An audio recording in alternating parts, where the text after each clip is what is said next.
Las Vegas is quickly becoming a sports mecca. Their success on display at the White House today. President Biden honoring the Stanley Cup champion Vegas Golden Knights hockey team. Since 2016, Las Vegas has added 3 pro sports teams. It'll host the Super Bowl in February and a Formula One race this weekend. But there is more.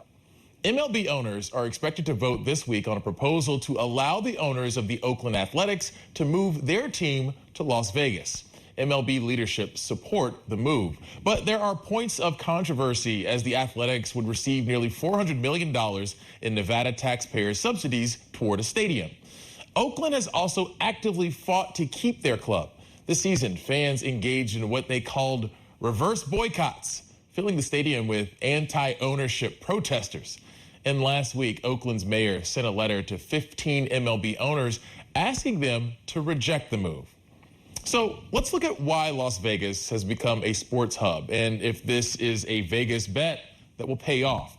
Sports economics expert Victor Matheson joins us now. He's a professor of economics at the College of the Holy Cross, and his specialty is the effect of big sporting events and venues on local economies. I think we have the right person. Thanks so much for joining us. MLB owners are meeting in Arlington, Texas this week, and among other things, they'll be voting on whether to allow the Oakland A's to move to Vegas. Remind us, how exactly did we get here?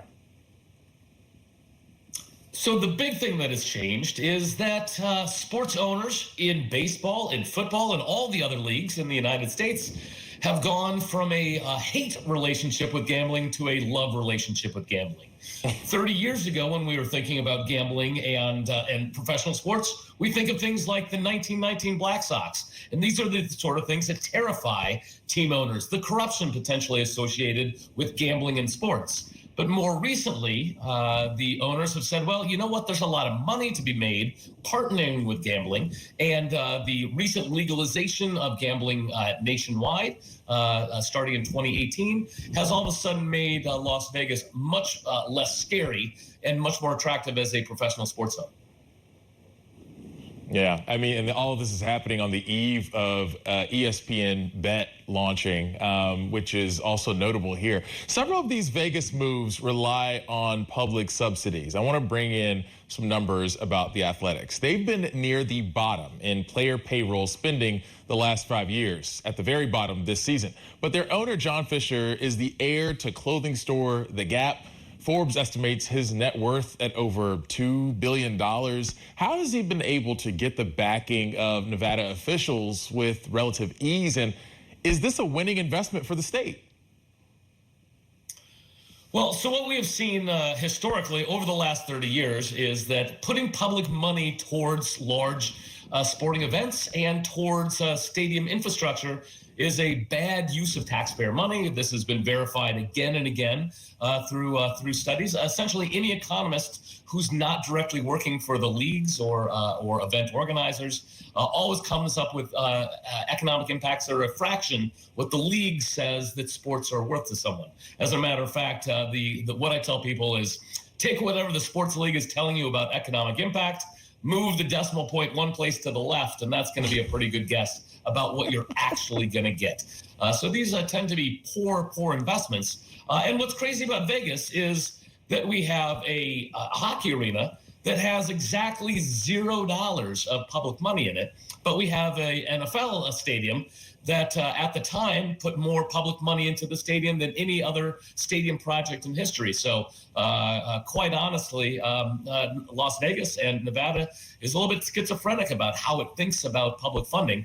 Again, totally privately financed stadium for the great Golden Knights and a massive public subsidy for the Las Vegas Raiders. We know that Oakland's mayor has encouraged owners to vote no on this move. Bay Area fans are sending care packages to owners. Yet on the other side, MLB Commissioner Rob Manfred said earlier this year, we support the A's turning their focus on Las Vegas. Is the stay campaign having any traction at all? And do we know where the owners are leaning? Well, so it probably isn't, because basically Oakland has said, look, we're not going to put a huge amount of public money into this. This is not worth $300, $500 million worth of taxpayer money to keep this team here, especially a team that has been as poorly managed as Oakland has been. It's certainly not been kind to its fans over the last 5 or 10 years, as they've that owner has put nothing into the team in terms of payroll, and has and put a terrible product on the field this year, for example.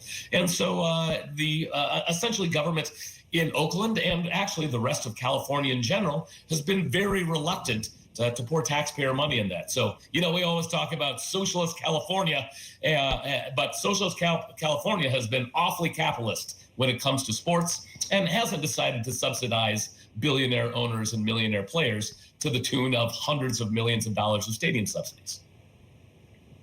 You are an economist who knows the numbers well. We kind of alluded toward this a bit earlier, but I wanted to make sure to make it as clear as possible for our audience. Based on other deals to get teams to move, is this worth it for Las Vegas? Is this a good bet for Las Vegas? Let me ask it that way. So I would play the poker hand much differently if I were Las Vegas. It sure looks like the A's have burned their bridges in Oakland. And so it looks like the A's need Las Vegas a lot more than Las Vegas needs the A's. And, again, to use a sports metaphor here, I would play hardball with the A's because, again, there's no reason to throw money at a team that needs Vegas a lot more than the city needs the team. And so, quite honestly, let the team move wherever they would like, but they should really probably build their own stadium. They should reach out to you for some pointers on how to make this happen. Victor Matheson, thank you for your time, your expertise. We appreciate your time. Thanks for having me.